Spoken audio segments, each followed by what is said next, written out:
निर्णय एक तिढा मराठी कादंबरी भाग 24. आपल्या आईचा निर्णय अवनीने निमिषला सांगून झाला होता. इतक्यात तिला लग्न करायचं नव्हतं, पण आता या गोष्टीला विरोध करायची तिची हिंमत नव्हती.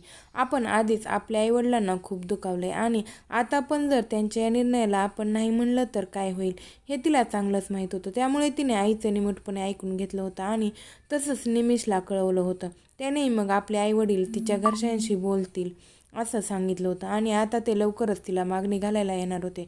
रविवारच्या दिवशी मितालीला भेटायला जाते असं सांगून अवनी जवळच राहणाऱ्या मितालीच्या घरी गेली. मितालीनेही तिला तिच्या आईवडिलांप्रमाणेच लग्नानंतर येणाऱ्या तडजोडींच्या शक्यतेबद्दल सांगितले, कारण एकूण परिस्थिती बघता तिची काळजी असणार प्रत्येकजण तिला हेच म्हणणारा होता.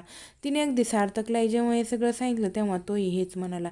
पण ते सगळं ऐकून कंटाळलेल्या अवनीला मात्र स्पष्टीकरण देणं नकोसं झालं होतं. अवनी, इट्स ओके, इझी यार, खूप विचार कर, मिताली तिला समजावत होती. मिताली, मला सगळं कळतंय ग, किंवा कळत असून पण मी तिकडे दुर्लक्ष करते असं नाही आहे बिलकुल पण. पण प्रेमात पडताना प्रॉपर्टी किंवा ती व्यक्ती किती सुंदर आहे, तिच्याकडे किती पैसा आहे, सेटल आहे की नाही हे बघून प्रेम होतं का ग यार? हे सगळं कमावता येऊ शकतं. फक्त एकमेकांची साथ हवी एकमेकांना. प्रेम हवं एकमेकांबद्दल, असं नाही का वाटत तुला? अवनी आपली बाजू मांडत होती. हो ते पण आहे ग, पण पुढे काय होईल हे आपणच आत्ताच कसं सांगू शकतो यार, मिताली म्हणाली. एक्झॅक्टली, हेच मला पण म्हणायचं आहे. आज जरी निमिषला मी नकार दिला तरी उद्या ज्या कोणत्या मुलाशी लग्न करेल कशावरून तो मला तितकंच प्रेम देईल किंवा तो चांगलाच असेल. पण आता मला माहिती आहे की निमिष कसा आहे, त्याचं माझ्यावर किती प्रेम आहे आणि मला माहिती आहे तो असा मला कधी अंतर देणार नाही का मला कुणीच समजून घेत नाही, अवनी म्हणाली. मितालीला आज कळून चुकलं होतं की अशा डिबेटमधून मार्ग निघणं अशक्य आहे आणि मिताली एकदा का आपलं मन पूर्णपणे कुणाच्या तरी स्वाधीन होतं, त्याला आपलं सर्वस्व मानतं, तेव्हा मग पुन्हा आपलं मन दुसऱ्या कुणाचाच विचार कसा करेल ग? तूच सांग ना. मी माझ्या आयुष्यभराचा सोबती म्हणून, माझा नवरा म्हणून निमिषशिवाय इतर कुणाचाही विचार नाही करू शकत. अवनीच्या डोळ्यात पाणी होतं. अवनी, कळते मला तू काय म्हणते ते यार, पण काळजी वाटते तुझी. We all just want to do be happy as always. Mitali, मी त्याच्यावर अगदी निस्वार्थी प्रेम केलंय ग. माझी त्याच्याकडून काही अपेक्षा नाही आहे. बस त्याने आयुष्यभर माझ्यावर असंच प्रेम करत राहावं, छान राहावं. अवनी म्हणाले. बरं आहे, ठीक आहे. तू विचार केलास ना सगळ्या परिणामांचा, मग झालं तर आता पुढचा विचार कर. कधी येणार आहे त्याच्या घरचे? मिताली, आज फोन करणार आहेत निमिषच्या आई, मग कळेल, अवनी म्हणाली. अच्छा, मिताली म्हणाली. अवनी आणि मिताली इकडे गप्पा मारत बसल्या तर अवनीच्या घरी तिच्या बाबांच्या फोनवर निमिषच्या आईचा नुकताच फोन आला होता. हॅलो. तिच्या बाबांनी कॉल उचलला. हॅलो, कसे आहात, बरे आहात का दादा? निमिषची आई तिकडून बोलत होती. हो, पण आपण कोण बोलताय? बाबा म्हणाले.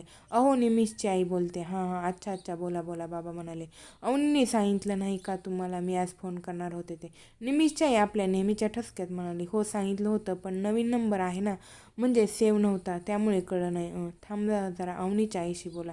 निमिषची आई बोलत होती, त्यामुळे त्यांच्याशी अवनीच्या आईने बोलावं हेच योग्य होतं, म्हणून त्यांनी अवनीच्या आईला फोन दिला आणि त्यांना माहीत होतं की त्या दोघी एकाच गावच्या असल्यामुळे एकमेकींना चांगलं ओळखत होत्या. अवनीच्या आईने इच्छा नसतानाही तो फोन कानाला लावला. हां, बोला. अवनीच्या आई नाखुशीने म्हणाली. हां, बरे आहात का ताई तुम्ही? हो, बरे आहोत. तुम्ही कशा आहात? आई म्हणाली. आम्ही पण बरे आहोत. हां, बरं. आता विषय नक्की कसा सुरू करावा हा मोठा प्रश्न होता, पण तो सुरू करण्यासाठीच तर फोन केला होता, त्यामुळे मग निमिषच्या आईनेच पुढाकार घेतला. निमिषने मला सांगितलं सगळं.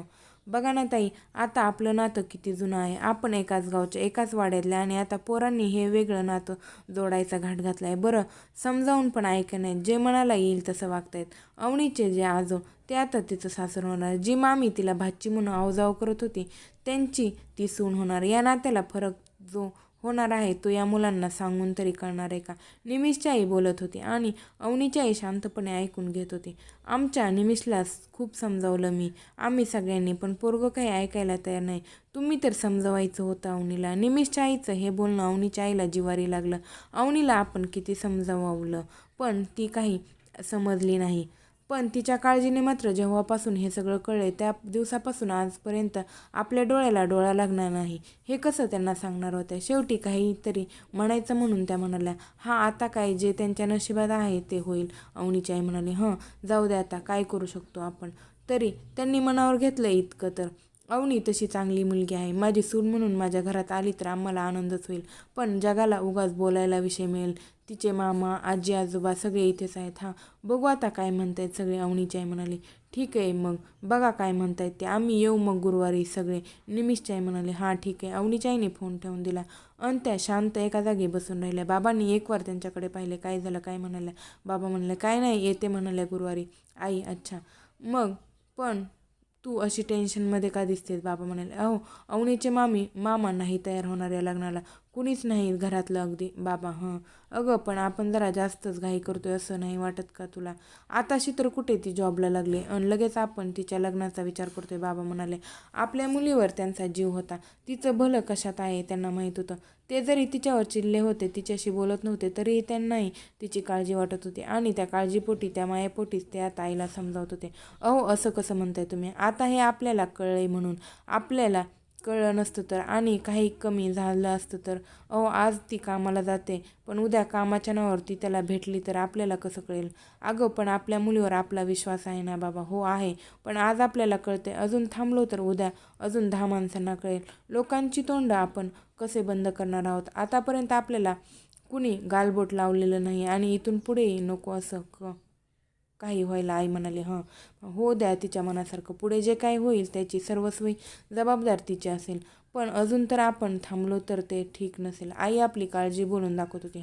बरोबर आहे, पण पटत नाही आहे गं हे सगळं. आपली मुलगी त्या परिवारात कशी ॲडजस्ट करेल? आतापर्यंत आपण आपल्या मुलांना जसं जपलंय तसं तिला ते जपतील का? आणि त्या निमिषच्या आईचं बोलणं तर बघितलं ना आता कसं आहे. बाबा म्हणाले, सगळं माहिती आहे मला, इतकी वर्ष झाली त्यांना ओळखते मी, म्हणून तर अवनीला इतकं समजावत होते, पण पोरीने जीवाला नुसता घोर लावून ठेवलाय आपल्या. आई बाबा आणि कदाचित अवनी आपल्या जागेवर बरोबर होती. आता जे होणार होतं ते मात्र बदलता येणार नव्हतं. निमिषच्या आईने सांगितल्याप्रमाणे येणाऱ्या गुरुवारी त्या निमिषचे बाबा, वर्षा आणि त्याचे काका काकू सगळे तिच्या घरी येणार होते. इतके सगळे पाहुणे मंडळी येणार आणि तेही आपल्याच गावचे असल्यामुळे अवनीच्या आईने सरळ जेवणाचा बेत केला. आणि असंही हा काही कांद्या पोह्याचा कार्यक्रम नव्हताच. लग्न तर ठरल्यात जमा होतं, पण एक पारंपरिक रीत म्हणून हे सगळं होणार होतं. क्रमशः